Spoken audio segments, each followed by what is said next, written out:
Cláudio Rezende, o técnico Gabriel Milito, terminando de montar o quebra-cabeça para terça. O Galo com desfalques para pegar o Bragantino. Boa noite, Cláudio. Alô, João, boa noite a você, a todos aqui no Bastidores. A partir de amanhã, com o Alisson de volta, o técnico Gabriel Milito vai poder montar o Atlético para terça-feira. Duelo diante do Red Bull Bragantino, lá em Bragança Paulista. O Galo, que tropeçou na última rodada em casa, vai ter que recuperar os pontos, jogando no interior paulista. Para esse duelo, muitos desfalques. O Galo vai sem Hulk, sem Arana, que são dois principais atletas do futebol brasileiro. O Arana está com a seleção e o Hulk lesionado. Ainda com as baixas do substituto imediato do Hulk, que é o Vargas, está com a seleção chilena. E no meio campo, Alan Franco, que se tornou também peça fundamental nesse esquema do Gabriel Milito. Sem contarmos o Otávio, que está tentando se recuperar, teve lesão complicada e quem sabe no próximo mês retorna o Otávio. Então o Galo todo mexido e com oportunidades para os garotos. A gente vai destacar aí os garotos do Galo que poderão aparecer nesse time na terça-feira. Agora deixa eu dar um recado para você da Clínica Alphaman, meu amigo. Você tá meio desanimadão aí na hora H, na hora do sexo com a esposa, com a namorada. Você tem que tomar atitude. Tem que ligar para a Clínica Alphaman. Não tá dando show na cama? Clínica Alphaman, a equipe do Dr. Carlos Pacheco. Anote o telefone, 2526-7676, 2526-7676. O Atlético para esse jogo deve ter Alisson e Cadu, essa dupla de jovens que vai se juntar a Paulinho no setor ofensivo do Atlético. E pode também pintar o Rômulo, que vem tendo oportunidades no Atlético, se não para começar o jogo, pelo menos no decorrer da partida lá no meio de semana. O Galo, portanto, mostrando aí, para mostrar a força do seu elenco nesse jogo em Bragança Paulista na terça. São 8h09 em Belo Horizonte. Acaba que esse tempo que o técnico tem é sempre muito importante para ele poder montar o time, organizar a casa. Os técnicos reclamam muito no futebol brasileiro de falta de tempo para treinar, para ajustar o time, para dar a cara dele, né, Ale? Tem essa reclamação porque o calendário aqui, e esse ano teve uma exceção, né? Porque foi essa paralisação por causa das tragédias lá do Rio Grande do Sul. Mas o calendário aqui, ele é muito complicado, muito difícil mesmo, tanto que a gente pegou até uma sequência na chegada do Milito, em que ele disputa final de Campeonato Mineiro, estreia na Libertadores, disputa o Campeonato Brasileiro, Copa do Brasil, tudo junto, né? E aí, curiosamente, no caso do Milito, quando ele teve um tempo maior para treinar, o time teve uma queda de produção.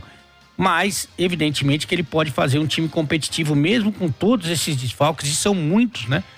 E é impressionante também, você está falando do nosso calendário, né? O Campeonato Brasileiro está parado nesse momento por causa dos jogos amistosos do Brasil contra o México e contra os Estados Unidos. Mas na Copa América fica 9 rodadas. Não, mas nos amistosos nós vamos parar. Mas na Copa América são 9 rodadas. Quer dizer... É incrível, né? Não dá pra entender, mas... Eu não consigo entender, assim, como a CBF atrapalha em valorizar o seu produto. Atrapalha em valorizar o seu material. Semana passada a gente estava transmitindo a final da Champions League, é o maior torneio de futebol do mundo. Tá louco. O mundo inteiro quer acompanhar aquilo, quer assistir, quer ouvir, quer falar daquilo ali.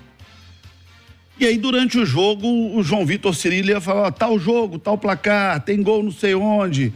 Eu ficava pensando assim, cara, imagina o que é pro torcedor desse time, que obviamente quer assistir o seu time é sempre a prioridade, mas falando assim, pô, eu tô perdendo aqui o Real Madrid jogando em campo, eu tô perdendo o Vinícius Júnior, eu tô perdendo o Rodrigo, eu tô perdendo o Borussia Dortmund. Imagina. Sabe, e o cara assiste o time dele, que é a prioridade, mas assiste xingando.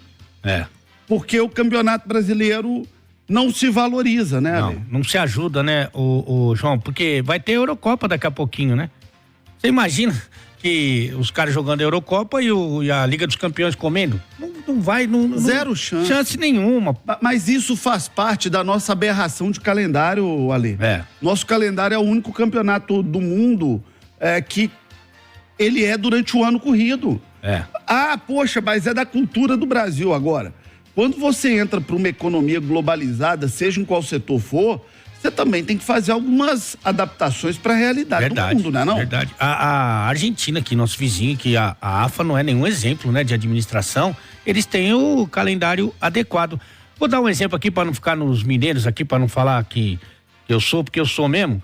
Pega o Flamengo. O Flamengo tem um meio-campo hoje que tem Eric Pulgar, Arrascaeta e De La Cruz. Para mim, o melhor meio-campo do futebol brasileiro. Esses 3 já vão embora na Copa América. Então, só para a seleção do Uruguai, o Flamengo perde 3.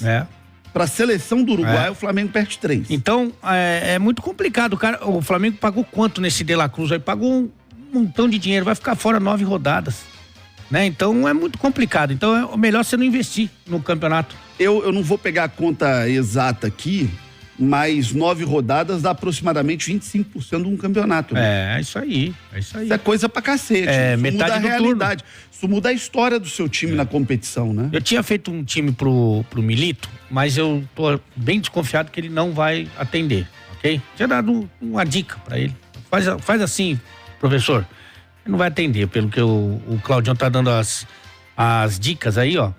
Saravia, Rabelo, Lemos e o Fux na lateral esquerda. Ok? Aí Batalha, Zarate e Pedrinho, que jogou bem o último jogo. Aí Scarpa na direita, que é a dele. Paulinho na esquerda, que é a dele. E o Cadu de centroavante. Eu acho que ele não vai fazer esse time. Eu acho que a única coisa que ele não devia fazer é tirar o melhor jogador do time do seu habitat natural. Exatamente. Eu não tiraria o Scarpa da onde o Scarpa joga melhor. Isso. Eu não tiraria. Você tem que privilegiar o cara que é craque. Todos os grandes times do mundo, vamos pegar aqui a maior seleção do mundo de todos os tempos. O que o Zagallo fez em 70? Ele tinha Gerson, Rivelino, Jairzinho, Tostão, Pelé.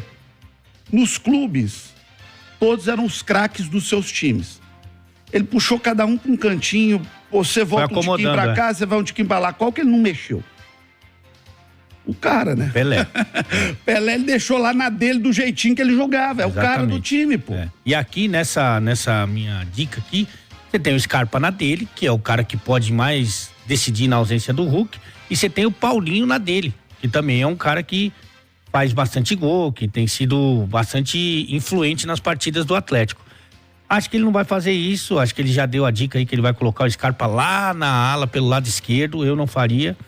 E aí ele vai colocar o Paulinho e o Cadu mais centralizado. Pensou em esquadrias de alumínio, pensou Aluclés. Aluclés, 15 anos nas melhores obras de prédios e casas de Minas e de todo o Sudeste. Acesse o Instagram, @Aluclés_BH. Qualidade, estrutura, respeito a prazos, respeito à sua obra. Portas, janelas, guarda-corpo, fachada, pele de vidro. Você construtor, você que vai fazer a sua obra, procure a Aluclés. 31 99630 5391. 31 99630 5391. Aluclés. Ô Cláudio, o que falta pro anúncio oficial do retorno do Júnior Alonso, hein, Cláudio? O Atlético ainda não anunciou oficialmente o Júnior Alonso, mas ele será jogador do Galo a partir do meio do ano. As conversas estão, sim, bastante adiantadas. A Itatiaia apurou que falta pouca coisa, tá quase, para que o jogador seja oficializado. Logicamente, a liberação junto ao Krasnodar da Rússia, porque o Júnior Alonso ainda possui contrato. Ele tem vínculo até o meio do ano que vem e o Atlético negociando essa transferência mesmo em definitivo. Vai fazer um pagamento ao Krasnodar e só essa questão aí mesmo de liberação. Entre atleta e Galo já estava tudo certo há algum tempo. O Júnior Alonso, que está servindo a seleção paraguaia, ontem teve um empate do Paraguai com o Peru, um amistoso antes da Copa América, e o Júnior Alonso participou, esteve em campo ontem. Jogadores do Atlético, né? O Galo, que além do Alonso, que vai ser anunciado, tem aí amanhã também em ação o Alan Franco, tem amistoso o Equador contra a atual campeã mundial, a Argentina. Então amanhã o Alan Franco vai ter que fazer o duelo contra o Messi, e tem ainda na terça-feira o duelo do Chile contra o Paraguai. Então vamos ter de um lado o Vargas, do outro lado, o Júnior Alonso. Muito bem, obrigado, Cláudio Rezende. Júnior Alonso é um reforço daqueles meio que inquestionáveis, né, Ale? Eu acho que é o cara que, se todo mundo tivesse a caneta do Sérgio Coelho na mão, todo mundo dava o chamegão para trazer esse cara. Exatamente, até porque você, em alguns casos, né, você trazer um jogador é uma aposta, né? Sempre é uma aposta. No caso do Júnior Alonso, ele tem uma vantagem que ele já deu certo aqui, né?